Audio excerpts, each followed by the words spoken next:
welcome back to the channel. So today we're going to be doing Discovery 2 headlining. I'm also going to take out the sunroofs and reseal them. So we're going to go through everything from just removing the trim. We will do it very quickly on fast laps. Obviously it's probably about 45 minutes to remove that.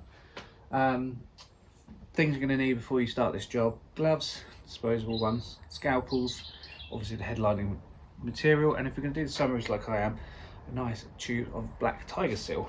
So we're going to do the sunroofs properly so we can still use them, but what happens is the plastic around the roof where the glass sits is what leaks. There's meant to be a gasket in there, same on the Discovery 1, and they disintegrate over time, which lets the water underneath comes into the tray, and then also the drain tubes tend to break. Now the drain tubes are only there to take away the water that's leaked, so just fixing the drain tubes is not going to fix your problem, because the drain tubes are only at the front. So people think, oh, they fixed it, happy days, but you haven't, because as soon as you park uphill there is no drain tubes on the back of the tray like the P38 there is. So you'll find water will still come in, and not really what you want when you just spent a bit of time on a new headlining. So we're going to do those properly. I'll show you how to do those and how I do it, and it's been fine for, well, 4 or 5 years on the last one. And when you're removing the trim, just go gently, because you don't want to smash up all the clips and things. Just this little trim here where the rear sunroof is, if you don't have sunroofs even better, but if you do, these are electric, but there's a little blanking plate. Now behind that blanking plate there is a screw, so don't go and yank it off, because there is a screw behind there. If it's not behind there, it's behind the switch, I can't remember, but there is a screw. And then we're going to go through, and I'm going to go for black on this particular occasion, so we'll see what it looks like. So anyway, let's get started.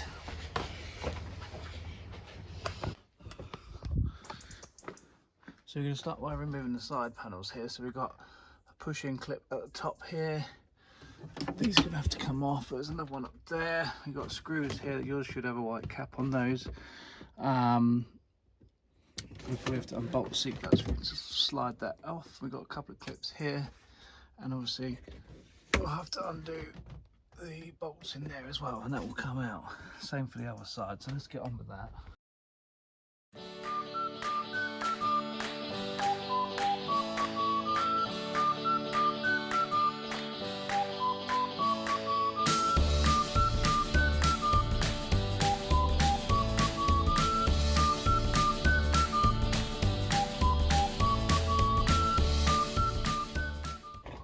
Right, yeah, so there's 2 bolts at the top. What size are they? Over there. And then that should... it's nice and easy.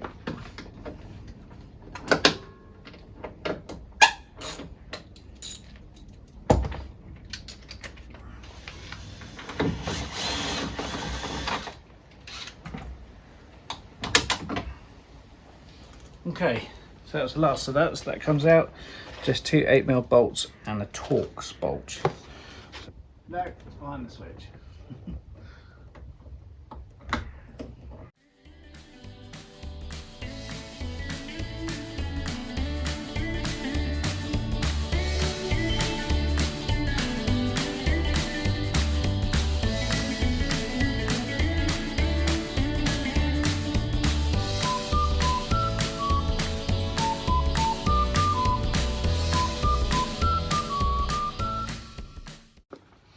Right, let me show you this bit. So I've done this side already, so you just need to pry off the A-pillar. I find it's getting at the top here and pulling it brings it off, unless someone's put a new window screen in, which I found, and it's stuck in the corner up here on the other side. And then it's a case of unplugging the tweeter, and then we've got 3 screws here. You can see there's probably been leaking at some stage, they're rusty. You've got a screw in this bracket holder, and then the rest of these screws up here, and then that's ready to come out. And then we've got this pillar here. So this one's held in, I'll show you on this side. So you pull the door seals off either side, and you'll notice there's a little bracket that holds the frame like this around the pillar. and that's it. And then after that, we're ready to take this out. Obviously disconnect the wiring for the buttons or any spring clips, and the same for the wiring on the light there. So we'll have a look in a minute. Right, let's go and get this done.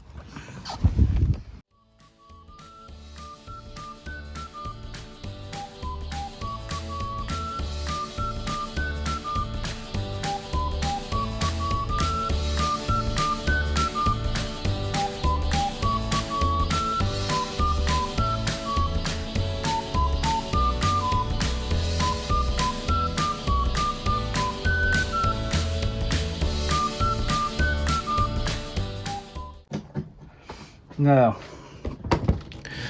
let me move the camera down. The most annoying thing about these head linings are that you've got to take all these little clips out here, because they're the bits that hold, unless you don't want to put them back in, obviously, they're the bits that hold the netting in. And the plastic surround has the light, so you have to take all those out, and we'll have to make new holes. It's a bit frustrating, but never mind. Let's undo those.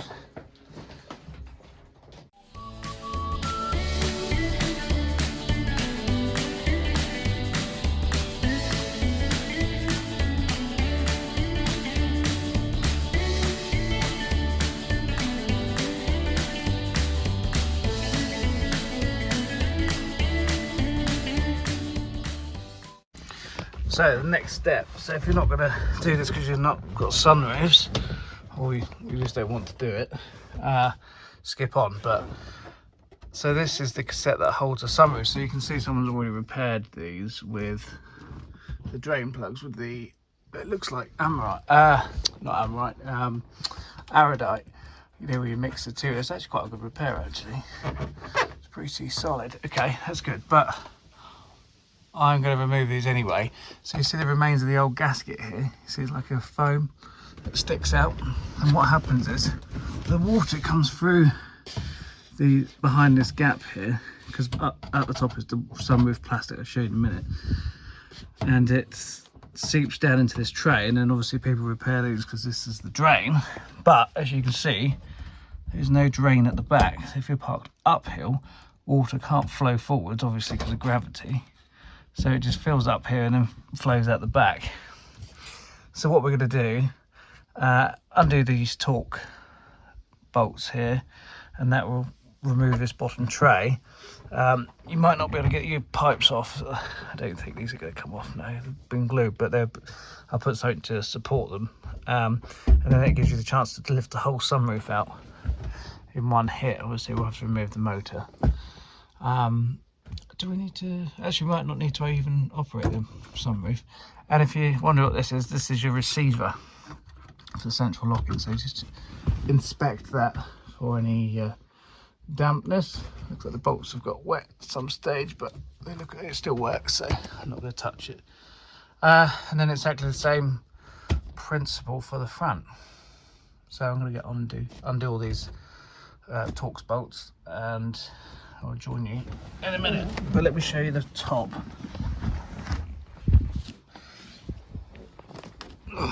So this has already been sealed around here. The sunroof still works. People seal in this gap here where the glass goes, but it doesn't normally fix it. The rubber's pretty reliable. So there's this plastic here and the roof, and it seeps in, which is why someone's gone under it with this sealant. So I'll have to see if I can get this off. Does help with the camera focus of where I'm looking. Get this off, but let's see, because I don't want to pull the paint off. And then it's a case of lifting this glass out.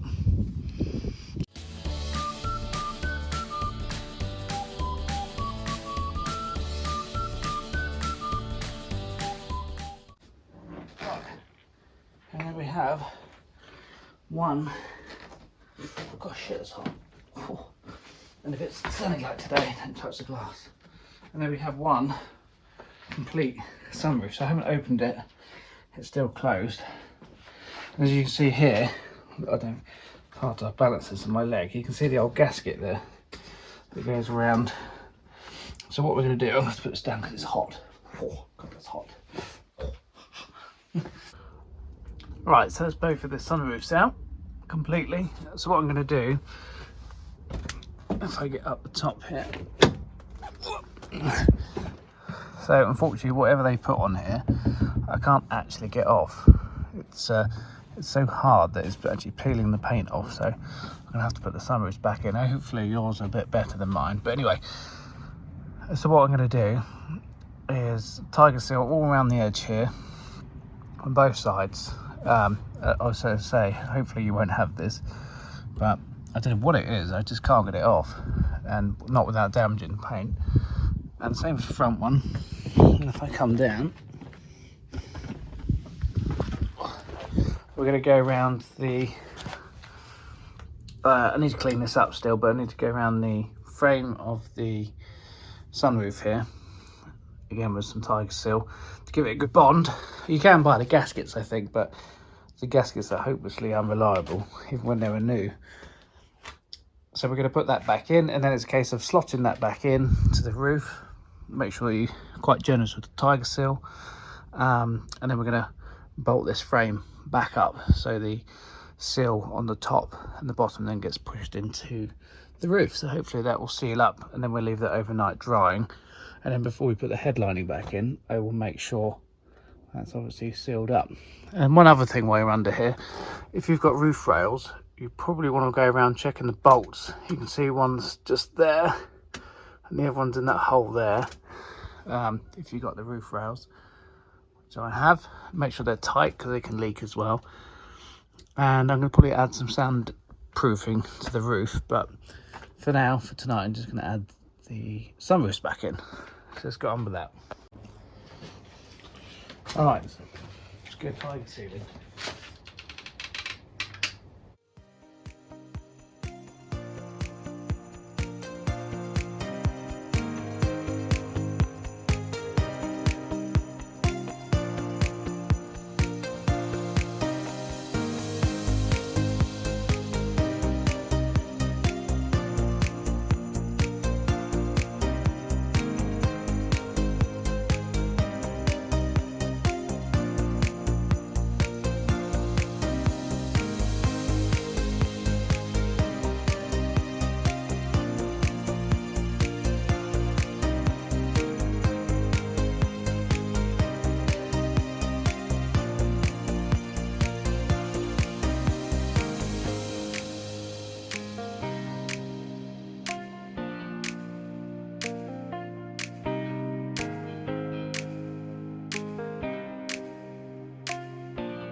Alright, so that's the sunroofs done. Now, if you don't want to use tiger seal, then by all means buy the original gasket. I think you can buy it still. But just remember, when they were new, they probably only lasted 2 years, the original gasket. So unless they've changed their design, because warranty claims back in the early 2000s, late 90s were quite high for sunroof leaking. Anyway, so I put those back. Now, if you haven't got that horrible stuff, whatever someone's put on this roof, which looks like JB World, this would be a seamless repair. You would never know that's been done. So if you go gently around and make sure you get a good coverage, you'll get a permanent seal, but be able to use the sunroofs and no one will see the sealant coming through. So, but unfortunately on this one, it has been ruined. Now I'm not going to, some people will probably come out, I could peel it off, but I really don't want to damage the paint. It's started to damage it already, so I'm happy with that. No one's going to see it's on the roof anyway. Let's move on. So the next step is to get the foam off. However, that's enough for me today because it's getting late, so I'm going to go and have a beer and I'll join you tomorrow. So we're going to get this whole surface off. So what we're going to do, we're just going to pull the old material off, and then the job is getting all this horrible sticky foam. Now I don't recommend doing this in your house because it goes everywhere. So try and pick a nice day and go outside. So the best way I find, I don't know if you've seen the other headlining one I did, but I find grab a wire brush, start rubbing like that, and then get a sort of Henry Hoover style. I've just got a cheap one for B&Q. And as you start rubbing it off, make sure that you use the Hoover and collect all the bits, and then you'll find as you go around it will clean pretty much all the little bits of foam back to the bare board. As I say, it is a bit messy, you might want to wear a face mask. Nice stuff. Wear gloves. I'm going to go and do it on the table, but that's all you need to do. I'm going to put it on time lapse. But yeah, just keep rubbing, vacuuming, rubbing, vacuuming, and then eventually it'll be clean. And then we'll be ready to put the new material on. So let's go and do that.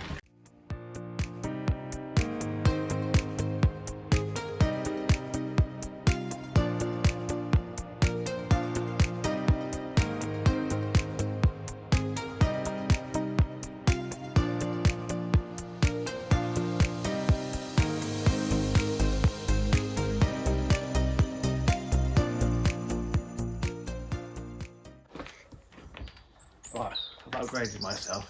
Be careful with this because you can go through the board.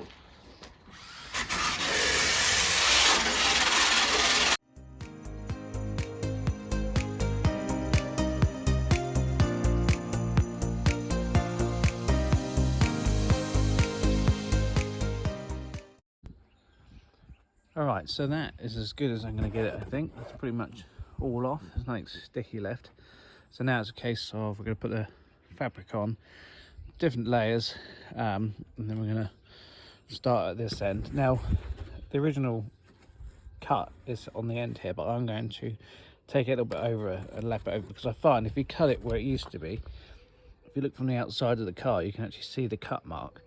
You can on the factory finished ones as well, unless you've got the tint at the top of the glass. So I'm going to fold that over. Everything else I'm going to cut down on the edge.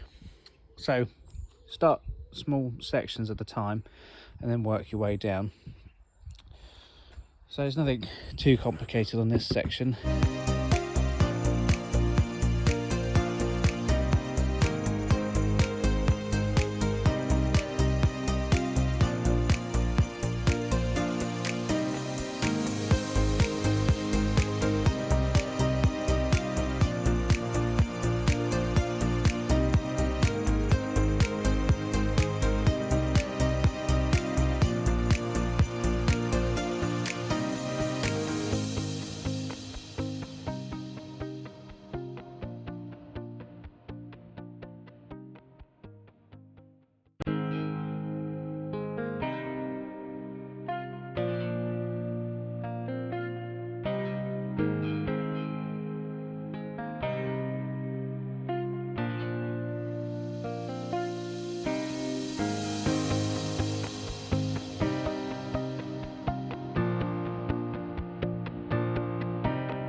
The basic part done, so you've got to cut the sunroofs out. I haven't done the edges deliberately so I can trim them up and then re-glue them down, but other than that everything's come out all right. And I think it looks a bit creasy, but once it's back in it'll actually iron out quite nicely. So now it's a case of trimming up, re-sticking the edges back down so you can get into the round parts, and then it's a case of cutting out.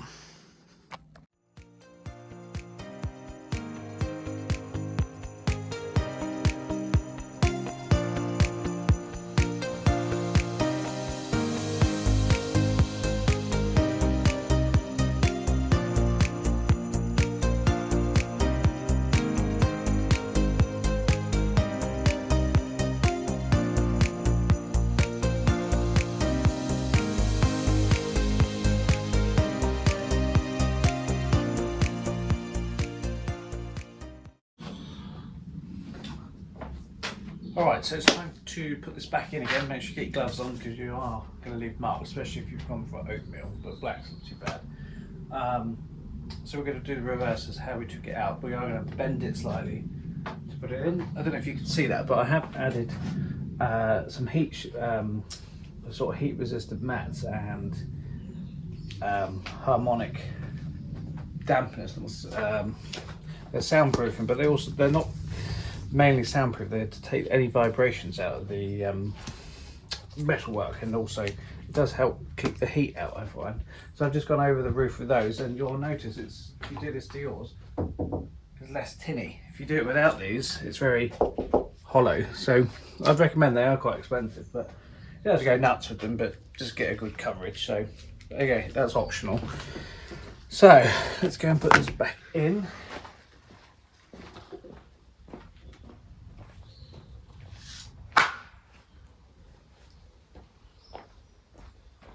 Don't forget to put it in the right way around, but also don't forget before you do it to put all the trim pieces back on, which I have done. Ooh. Alright, let's try to knock the camera off. Let's try and get this in one piece. Just stuck up in the corner. Can I put that around the right way? Yeah.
Alright, so it's about 30 degrees today, it's cooking. But anyway, I'm pretty much done. I've just got the last few bits to do.